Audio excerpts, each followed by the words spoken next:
I always thought heartbreak had a sound, like glass shattering or doors slamming, but mine was quiet. It started on a Tuesday morning, over coffee, sunlight, and a smile I had no idea was fake. My name is Emma Carter, and for 5 years I believed I was loved by a man the world adored, Daniel Carter, New York's golden millionaire. People called us perfect, but perfection is just a picture. The cracks hide behind the frame. He kissed my forehead before leaving for work. Told me, "Don't wait for dinner, I'll be late, investor meeting." I smiled. I packed his lunch. I reminded him to take his vitamins. I didn't know I was packing love for a man already planning his escape, because while I was folding his shirts and believing in forever, he was learning how to leave me without losing his money. That evening, I found his phone buzzing on the kitchen table. One message, from a name I didn't recognize. "Last night was perfect. Same hotel next week?" My hands froze. My vision didn't blur. My heart didn't scream. It went silent. Like it already knew. I could have confronted him. I didn't. I just stared at the life around me. Our wedding photo, the apartment he bought after his first million, the piano he said he'd learn for me. All of it suddenly felt borrowed. I waited for him to come home. He didn't. His location? The Langham Hotel. Room booked for 2. I sat in the dark, hands cold, eyes dry, and that was the first time I whispered something I never imagined I'd say. I think my husband is cheating on me. But this isn't a story about a woman who found out and broke down. This is a story about a woman who found out and decided to stay quiet, not because she was weak, but because silence collects more evidence than anger ever will. People think the worst part of betrayal is the moment you find out. It isn't. The real pain is acting like you don't know.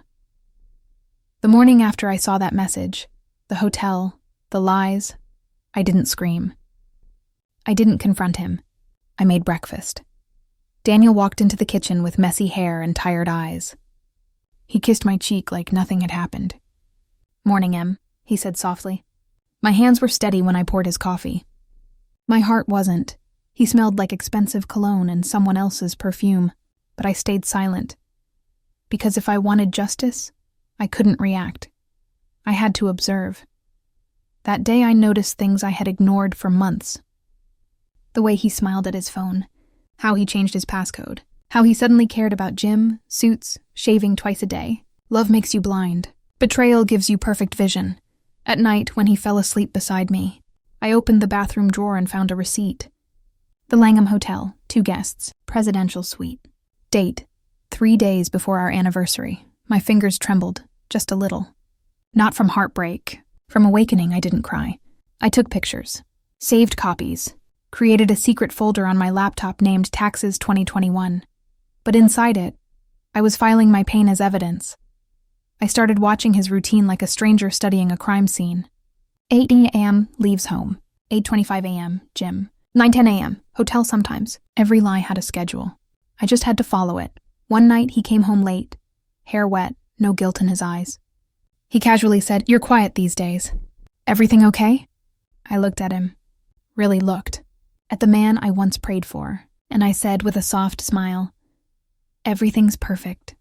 And in that moment, I think he believed me. Because men like him never think women like me can fight back. But I wasn't planning a confrontation. I was planning a case. I always thought broken marriages announced their collapse with screaming matches and shattered vases. Mine didn't.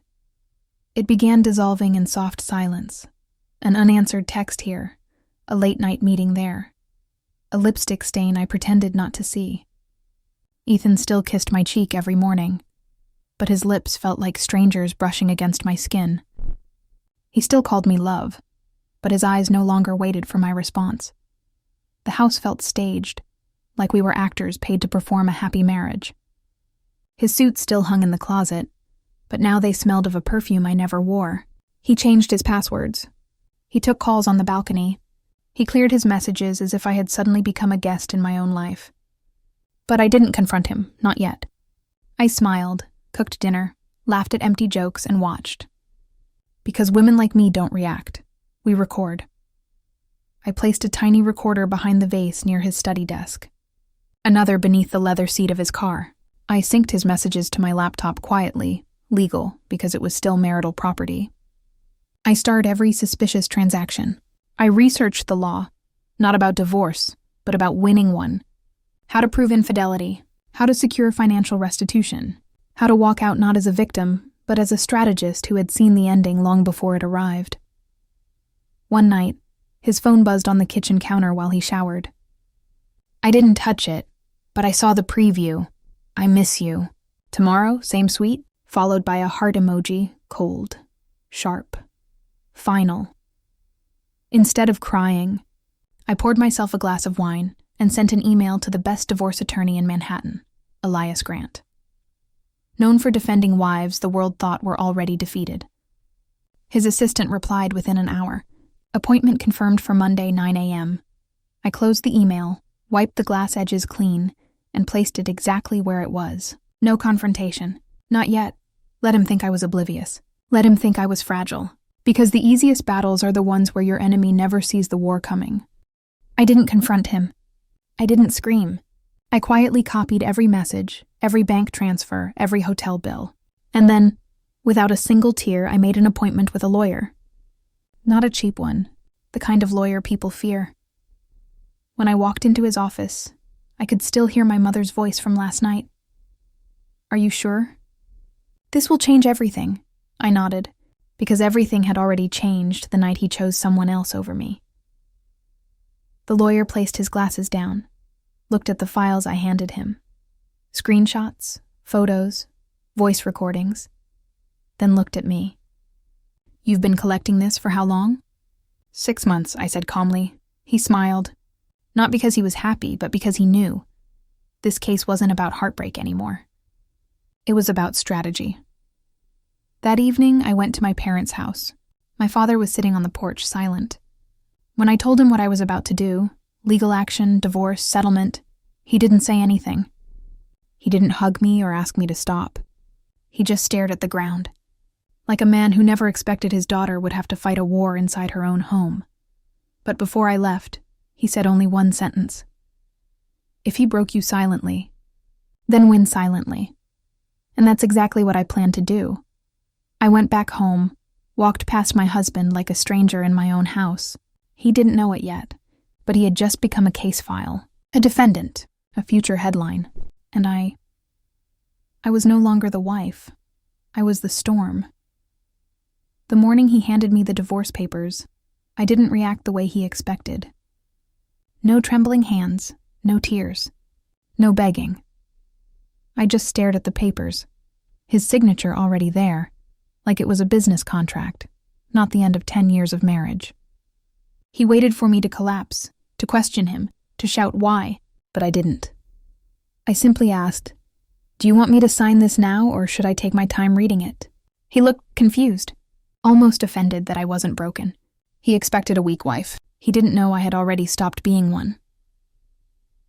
That night, while he slept peacefully on the right side of our bed, I sat in the hallway floor, papers spread around me, a cup of cold coffee, reviewing every line of the settlement he proposed. No alimony, no share of property, no claim over his company or assets. Just a thank you for your time.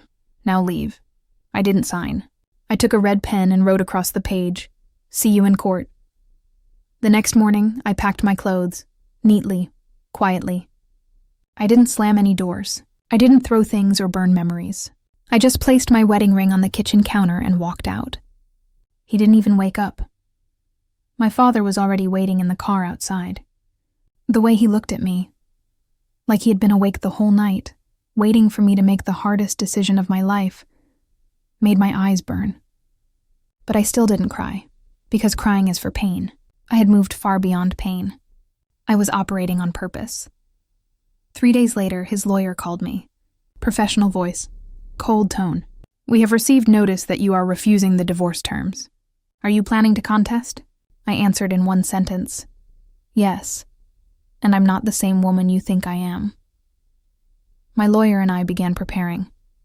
Every photograph, every GPS record of his late-night drives, every hotel reservation under his business meetings, every bank transfer to her account, every voicemail where he whispered lies into someone else's ears. I didn't just gather proof. I built a legal weapon. He still thought I would give up. He was so calm, so confident. He told his family, his friends, even his new lover. She's too soft. She'll sign. She has no money, no power. But power does not come from money. Power comes from knowing the truth and being brave enough to use it. 1 week before the hearing, he showed up at my parents' house. He didn't knock. He just walked in like he still owned my world. He found me sitting with my lawyer. Court documents on the table.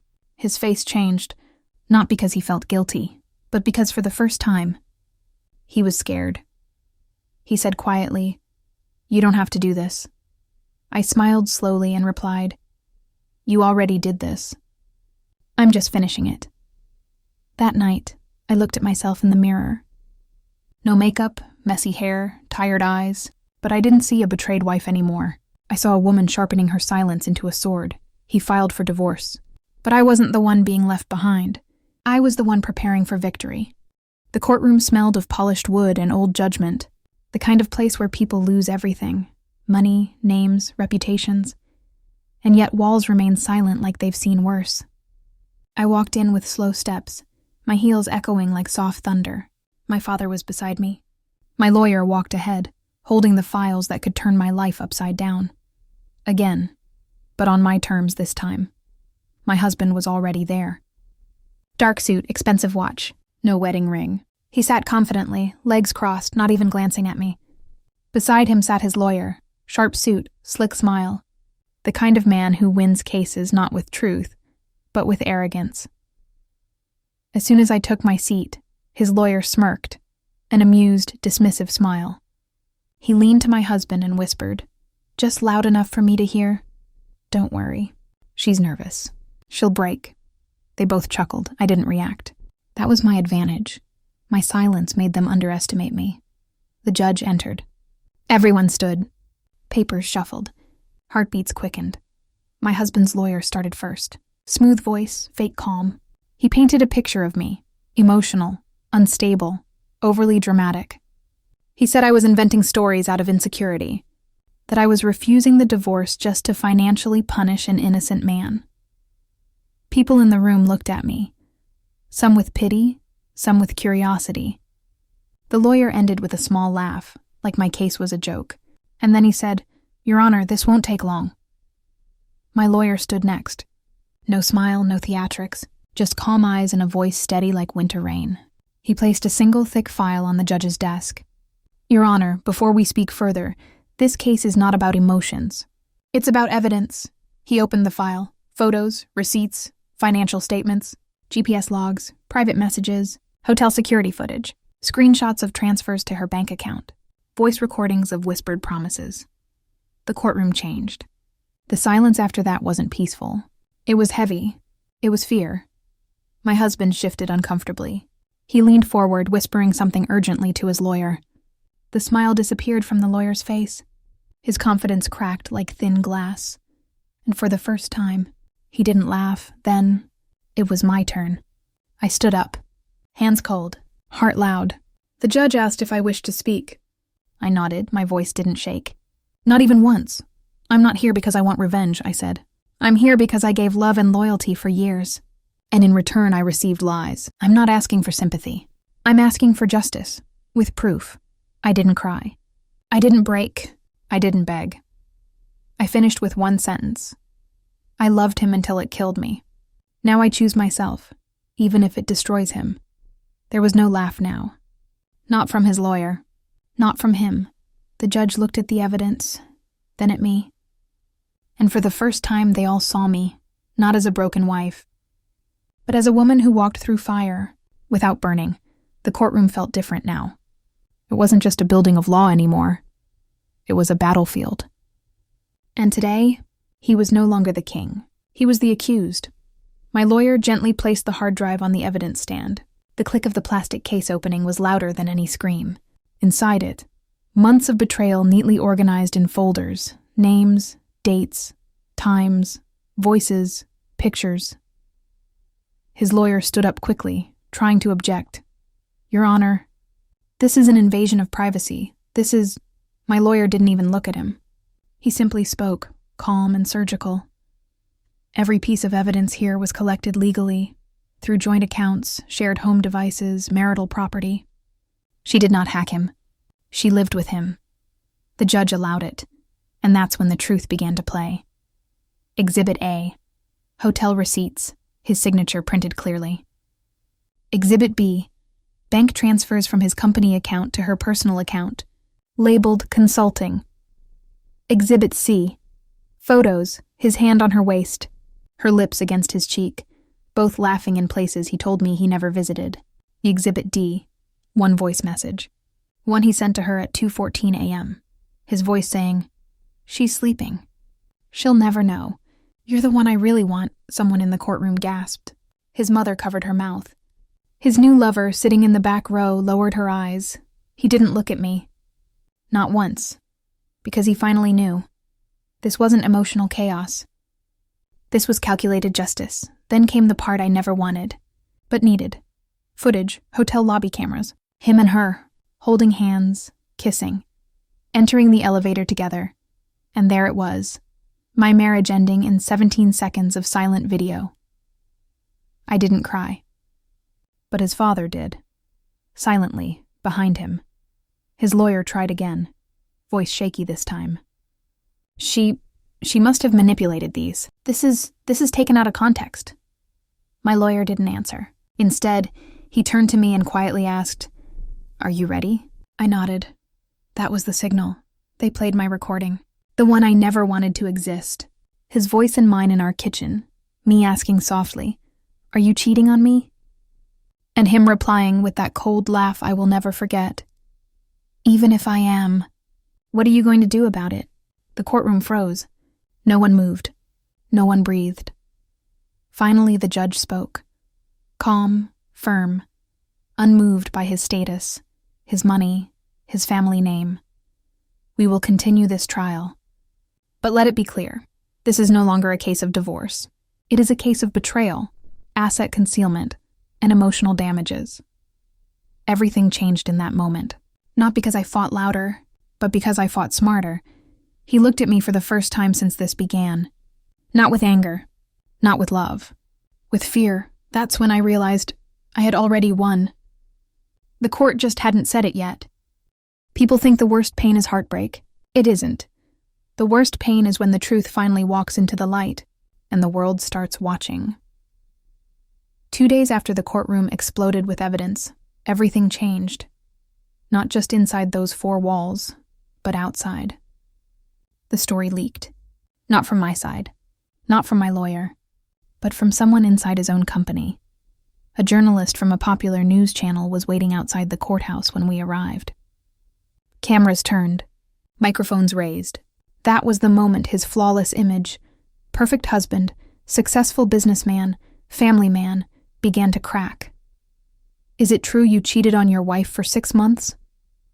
Did you use company funds for personal affairs? Is there video proof of the affair?" He didn't answer. His jaw tightened. Security pushed cameras back. But silence, his favorite weapon, had become useless. That evening, his name was everywhere. See, breaking news: millionaire entrepreneur involved in marriage scandal and financial misconduct. A business newspaper headline: corporate funds used for mistress legal documents reveal. A social media trending: Nar justice for her, Nar betrayal in silk tie, memes, edits, screenshots. Even his voice note, "She'll never know," began circulating online. The man who once controlled everything couldn't control a single headline now. His company's board called an emergency meeting. Investors demanded explanation. Shareholders threatened to pull out. His reputation, once his greatest wealth, was bleeding faster than his bank accounts could handle. He tried to speak publicly. He posted a statement online: "These are personal matters. False allegations. Please respect our privacy." But the internet wasn't quiet anymore. They weren't on his side. They were on mine, not because I was a perfect victim, but because I fought with proof, not tears. Meanwhile, I sat at my parents' dining table, silent, watching everything unfold on TV. My mother stared at the screen. My father didn't say a word. He just nodded slowly, like he always knew this day would come, when silence would be louder than any scream. My phone buzzed. A message from him. "Please, can we talk privately? Stop this from getting worse." I typed 4 words back. Courtroom, not living room. Next morning in court, he looked different. No confidence, no arrogance. Just a tired, angry man watching his perfect world burn in front of everyone. His lawyer asked the judge for a private settlement. My lawyer refused. "Public betrayal deserves public truth," he said. The judge agreed to continue proceedings openly. People filled the courtroom seats. Reporters waited outside. He kept his head low. The man who never feared anyone now feared every camera flash. When I walked past him to my seat, he whispered, barely audible, "Why are you doing this?" I didn't stop, didn't turn, because you thought I wouldn't. That day, he finally understood. This wasn't just divorce. This was consequence. His money couldn't silence it. His status couldn't protect him. His lies couldn't save him. He wasn't the untouchable millionaire anymore.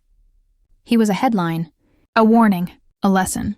Courtrooms don't usually go silent. Papers shuffle, lawyers whisper, judges sigh. But the day my settlement was announced, you could hear the sound of his world breaking. The judge adjusted her glasses, looked at both sides, and spoke in a steady voice. This court recognizes emotional damage, marital fraud, financial misconduct, and attempted asset concealment. Therefore, the wife is entitled to protective compensation and equitable distribution. Her words weren't loud, but they were sharp enough to cut through every lie he ever told. The judgment included our penthouse in Manhattan, transferred fully in my name. 40% of his company shares, legally granted due to joint marital contributions and proof of misuse of corporate funds. Full ownership of the lake house he secretly bought for her, but under the law, still marital property. Monthly alimony for emotional distress and years of unpaid sacrifices, approved. Luxury car, savings account, and investments, divided legally and fairly.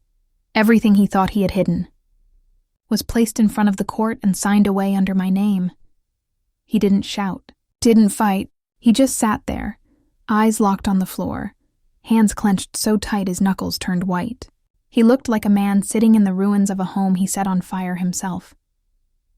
His lawyer leaned toward him and whispered, "We can appeal." But even he knew it was over. Appeals can fix a mistake. This was justice. My lawyer handed me the final papers. My fingertips brushed across the line where my name was printed, not as his wife, not as someone beneath his signature, but as the legal owner, the decision maker. I didn't smile, because victory isn't always happiness. Sometimes it's just peace. As we walked out of the courtroom, the press surged forward. Microphones, cameras. "Ma'am, how do you feel after winning everything? Do you regret exposing him?" Was this revenge? I stopped, looked straight ahead and said, "This wasn't revenge. This was respect, self-respect." Then I walked away. No tears, no drama, just silence with power in it. Outside, my father was waiting near the steps, hands in his coat pockets, eyes wet but calm. He didn't say anything. He didn't need to. He simply placed his hand on my shoulder. For the first time in months, I allowed myself to breathe. That night, I went back to the penthouse. My penthouse now. The same place where I once cried quietly on the bathroom tiles now felt different, not because it was luxurious, but because it finally felt like mine. I walked into the bedroom, opened the drawer, and found it. My wedding ring. Cold, silent. A circle that once meant forever. I didn't put it on. I didn't throw it away. I placed it gently on the table beside the court papers with my name. It didn't break me to remove it this time. This time, it felt like freedom. The ring sat on the counter, cold, heavy, a reminder of promises broken, nights spent waiting, and love betrayed. I picked it up slowly, feeling its weight, not on my finger, but in my hand. It didn't hurt. It didn't sting. It didn't whisper memories that could make me collapse. Because I had already survived the storm.